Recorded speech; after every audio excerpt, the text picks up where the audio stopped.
In this video, I share with you this bridge from DecoQuest Grimness Fortress project. But before we get into today's video, just want to share with you about the GGGG for last month.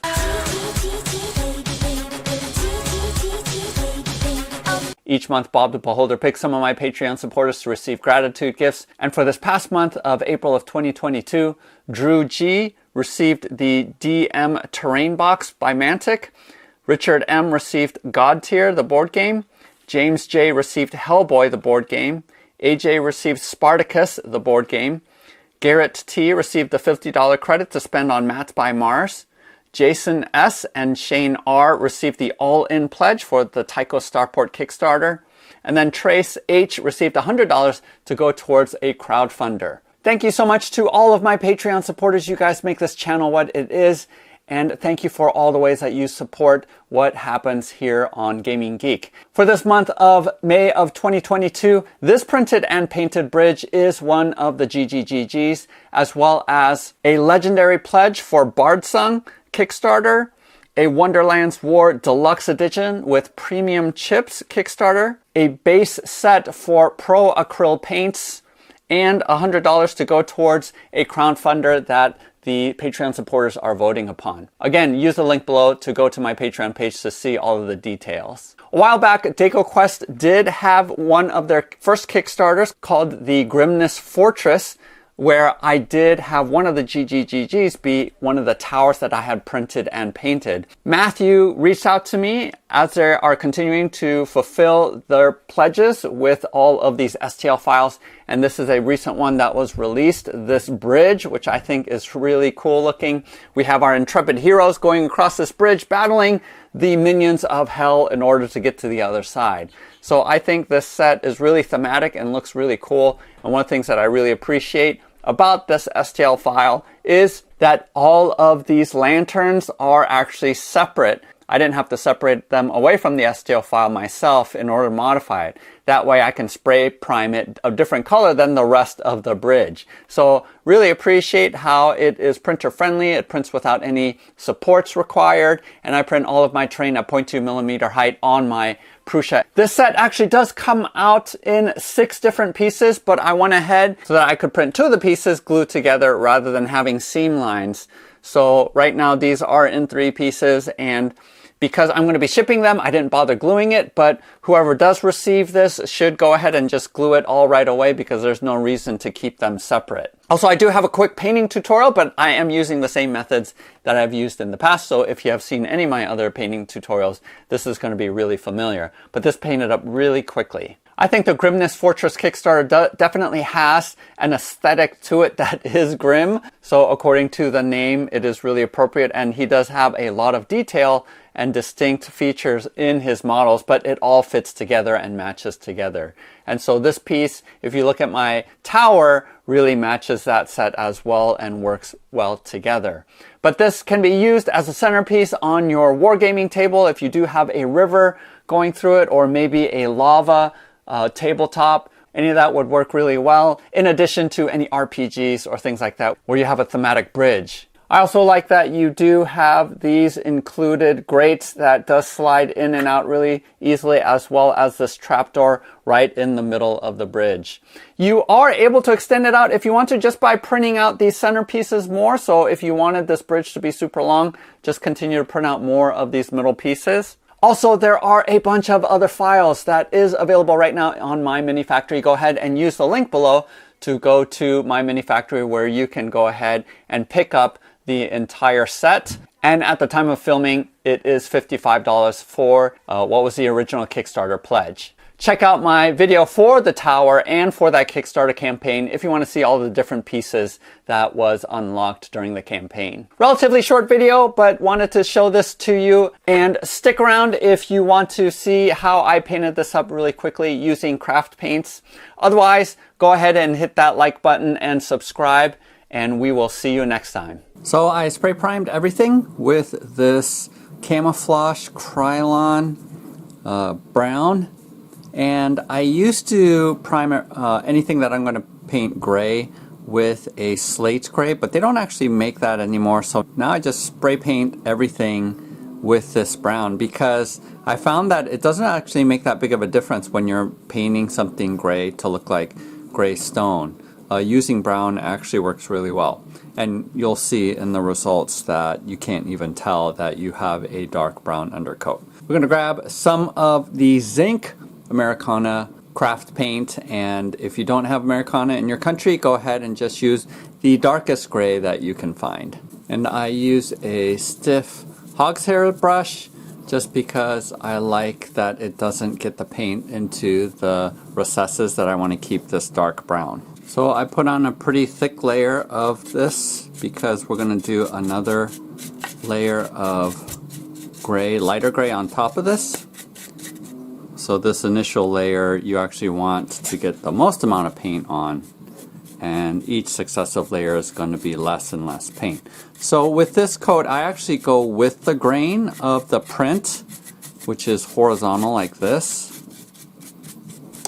because I want more of that paint to get into the lines, whereas subsequent ones I'm going to go against the grain, and this is what you're going for basically. So do all of the stonework in this color. Alright, so now I'm going to get some slate gray and mix it up with the zinc just to create a medium gray, and eventually I'm going to lighten it up until it's pure slate gray. And so here, because the slate gray is a little bit too bright, I'm going to dull it down with the zinc. And this time around it's going to be a lighter coat where I'm just brushing it on lightly, rather than last time I was really pushing the gray into some of the crevices. So still maintaining the some of the brown undercoating.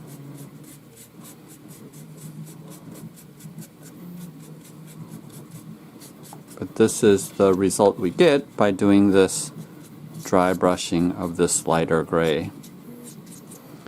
And you might want to choose to have the stones be a little bit darker so you don't put the lighter gray on there, but I like it with just this dry brush on there. I actually like it, so I'm just going to go ahead and do the whole thing. But if you wanted to differentiate the stones versus the dress stones that create the bridge, you know, you can do a different highlight color for them. But just for simplicity's sake, I'm just doing all of the colors the same. So you don't need nearly as much paint for this step, since you're only hitting some of the highlights here like this. So this is pretty easy and goes really quick. So like I mentioned, the last coat is just going to be slate gray, just straight without mixing it. And here you want to be really sparing with it because it is fairly bright. So just really lightly, just touching it a little bit.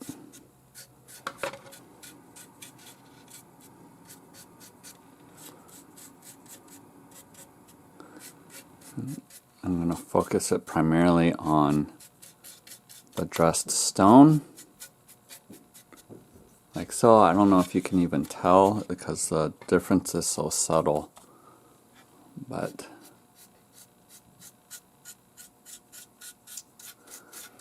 also one of the things that I do is I will highlight these skulls a little bit more so that they are brighter, like that.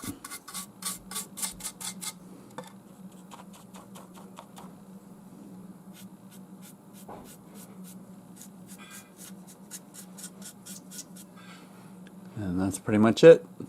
So we're going to work on these flames next, and I appreciate the fact that these are printed separately from the rest, because what I did was I spray painted all of these white and then I went over it with yellow. It's super hard to get yellow to go onto black, and that's why I did white first and then put the yellow on. And as you can see here, there's still some white there, and that's fine because the hottest part of the flame is going to be closer to white. And now I'm going to go ahead and just put some orange on top of this.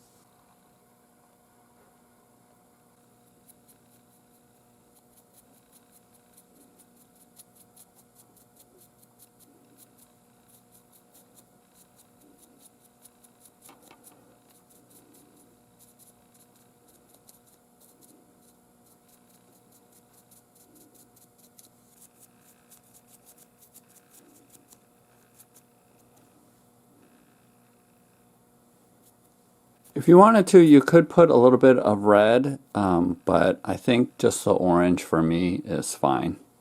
Now I'm grabbing my traditional burnt umber, or grab the darkest brown that you have, and I am going to color in all of the metal with this dark. And you can sort of be messy with it. You don't have to be exact because the glow from the fire will still be on here.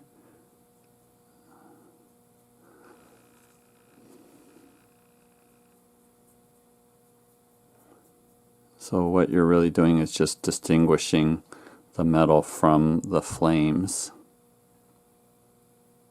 So even down here, I just let the glow of the fire fade the metal, and then I'll color in the base like this.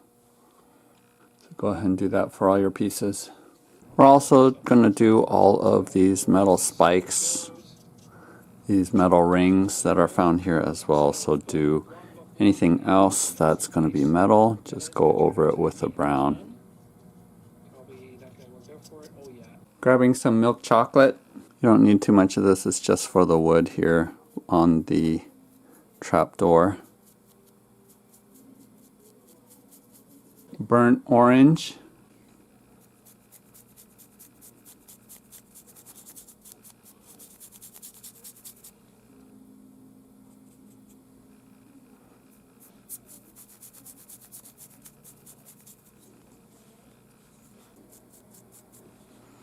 Just make it uneven like that, and put it on the rest of any of the metal pieces, as well as these spikes that you see here. You don't have to put it on it completely. Just do a little bit of it, just so that it looks nice and rusty, like so. Grab your orange again that you used on the fires or the lanterns, and just dab some on like so.